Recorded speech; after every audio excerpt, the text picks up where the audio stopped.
ప్రతి ఏడాది కెన్యాలో ఒక అద్భుతమైన సంఘటన జరుగుతుంది.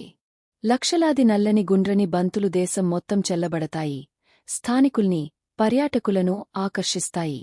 పిల్లలు వీటిని గొలుసు తుపాకుల కోసం ఉపయోగిస్తారు, పెద్దవాళ్లు వీటిని విమానాల నుంచి లేదా రోడ్ల వెంట చెల్లుతారు. కాని ఈ రహస్యమైన బంతులు ఏమిటి? ఇవి బొగ్గుధూళి, చెక్క, చార్కోల్, మట్టితో తయారు చేయబడతాయి.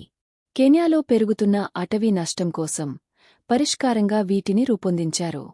ప్రతి బంతిలో ఒక వృక్ష బీజముంటుంది, ప్రధానంగా వాచ్చాడు చెట్టు, అకేసియా. ఈ బీజం ఒక రక్షణ పొరలో కప్పబడినది, ఇది వర్షాకాలం వరకు జంతువుల నుండి కాపాడుతుంది. వర్షం వస్తే ఈ పొర కరిగిపోయి విత్తనం మొలకెత్తి కొత్త చెట్టుగా ఎదుగుతుంది.